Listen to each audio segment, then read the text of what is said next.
Ayan, hello collective. Welcome to another love reading. Okay, narinig ninyo, this is collective reading. Hindi ito tutugma sa lahat for sure. So, huwag kayong mag-expect na ito ay sukat na sukat sa inyo. So, kunin nyo lang. Kung tumutugma, maaaring para sa kung hindi naman. Deadma, okay? And if you're new here, hello, I'm Purple Teen. Don't forget to like, follow, subscribe. Kung ikaw ay nakapag-subscribe na, maraming salamat sa support mo. Kung lagi ka nanonood ng mga readings ko, kung nag-join ka ng membership, nag-avail ng subscription, nag-avail ng mga personal reading, maraming salamat po. Ayan. At sa mga gustong humabol sa promo natin, balak magpa-personal reading until June 12 lang yan, mag-PM na lang po kayo sa aking official na Facebook page. Ayan. Ayan, tingnan na natin. Dahil ito ay collective love reading, ayan, tingnan na natin kung anong chika. Okay, itong mga ganitong klaseng readings, hindi ko kontrolado yung mga energies na lumalabas sa cards. Basta kung anong lumalabas, ire-relay ko na lang sa inyo, chichika ko. Pwedeng past, present, future energy, pwedeng energy ni person may nasasagap, o kung meron mang iba pang taong involved dito sa connection na ito. To start with, kumuha muna tayo ng overall energy. So, ano yung overall energy dito sa connection na ito?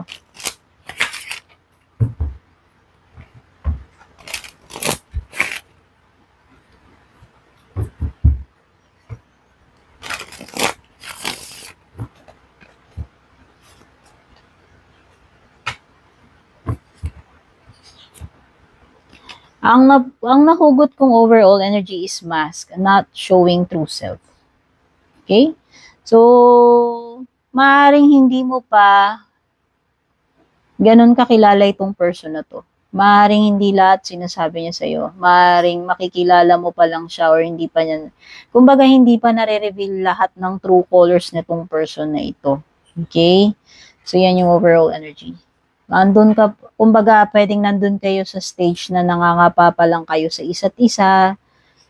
Pwedeng sabihin na natin, pwedeng hindi na, kahit hindi naman sobrang bago or kakastart pa lang ng relationship nyo, is for sure hindi pa totally revealed sa'yo yung lahat-lahat about this person, about this connection. So, realistic naman, di ba? Minsan nga, asawa na natin, no? Saka lang natin nadidiscover yung mga alam mo yun, meron at meron pa rin tayong nadidiscover sa isa't isa kahit gano'n na tayo katagal nagsasama, mag-asawa or mag-jowa. No? Lalo na kung bago lang kayo. Okay? So, yan yung overall energy. Okay? Pwedeng itong mask energy is nagpipretend kasi may maskara eh. Okay? Hindi ko alam kung ano yung minamask na itong person na to, whether ikaw yan o siya. Hindi ko alam kung may mga pinagtatakpan siya kasi mask is also, yun, kung meron kang tinatakpan sa sarili mo, pwedeng defense mechanism or meron kang kinakatakot na matuklasan ng iba or sabihin sa iba, sabihin sa person mo. Ayaw mong malaman. Okay, pwedeng secrets, pwedeng pagpapanggap, no? Or pretending na halimbawa hindi ka nasasaktan pero nasasaktan ka. Yung mga ganun. Ano pa?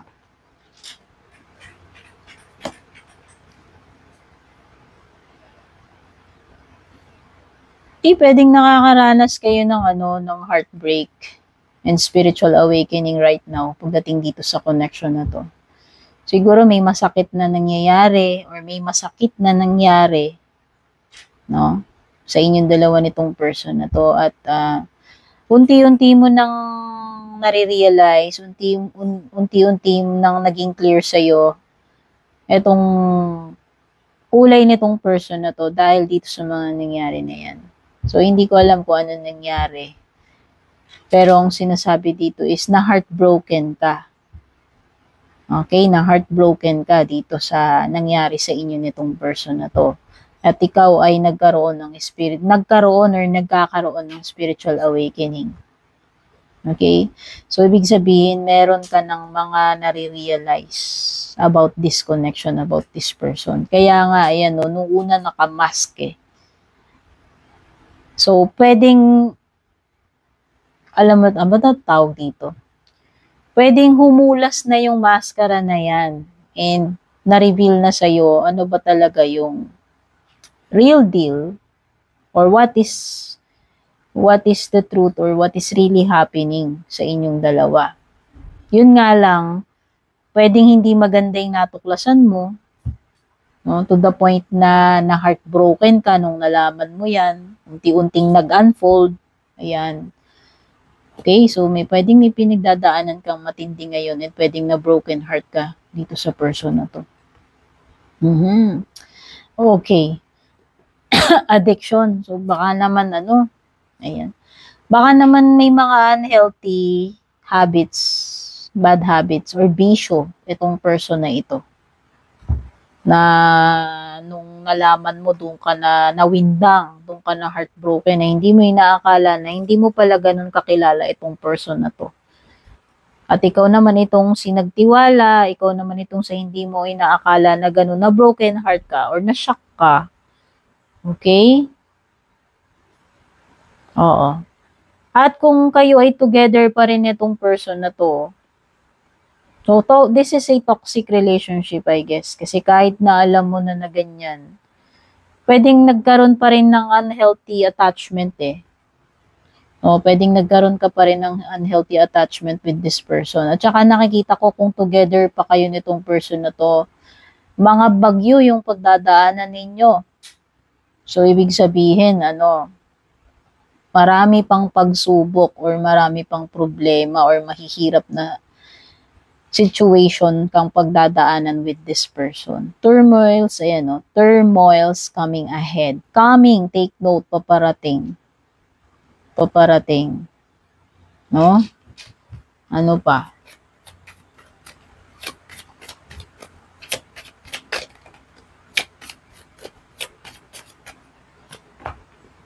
Breakup. No?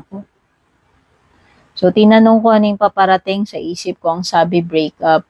Mukhang walang forever with this person. So nakikita ko kung may mga unhealthy habits to, kung may mga hindi magandang ginagawa like bisyo or hindi maganda, kung ano mang hindi magaganda yan, tinutukoy na yan. Siguro tama lang na talaga na hindi ka magstay dito kasi nga toxic connection eh. At mukhang marami ka pang kakaharaping bagyo with this person. Ibig sabihin maraming problema. At eventually, it will all lead to a breakup, no? So, nakikita mo naman diyan, walang forever na nabiyak, o diba? So, baka talagang this person is not for you. At yan inaadya ka doon sa maling person. Sabihin na natin, nag-i-intervene na yung mga dapat mag-intervene. Divine intervention na yan nangyayari sa'yo right now. Okay?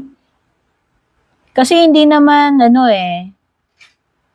mo yun, somehow, baka may mga red flags na hindi mo lang napansin. Okay, pero yun na nga, dahil tinanong ko what's next or anong patutunguhan neto is breakup. So yan, para to sa mga together pa kasi parang paparating pa lang yung breakup eh. So kung karelasyon mo yan, kasama mo pa yan ngayon at ganyan yung nangyayari, ngayon pa lang heartbroken ka na, nawiwindang ka na. At may darating pang mga trouble or problems or storm sa inyong dalawa at eventually it will lead to a breakup, no? Pero wag kang mag-alala kasi dito sa future mo you have twin flame. So kung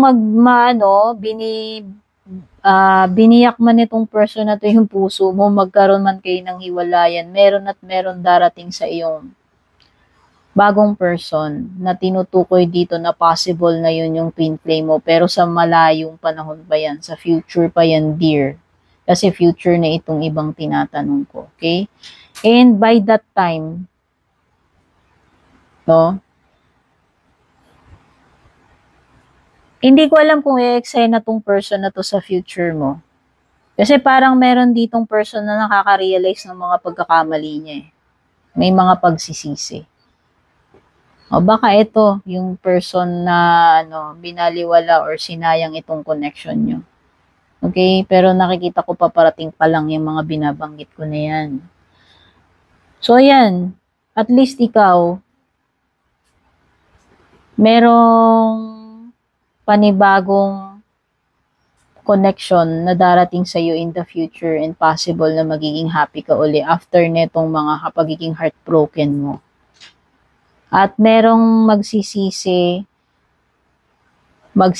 manghihinayang dito in the future. So, alam mo na yan kung sino, malamang siya, o diba? Ako nga pala yung sinaing mo, diba? Biglang may ganun. Okay, ayan o. Sabi ko sa iyo, may darating na possible twin flame mo at malalim na connection. Malalim na pagmamahalan in the future. And naniniwala ako na hindi ito yung person na yun. Hindi siya yun. So, may nakalaan sa iyo, dear, na mas better.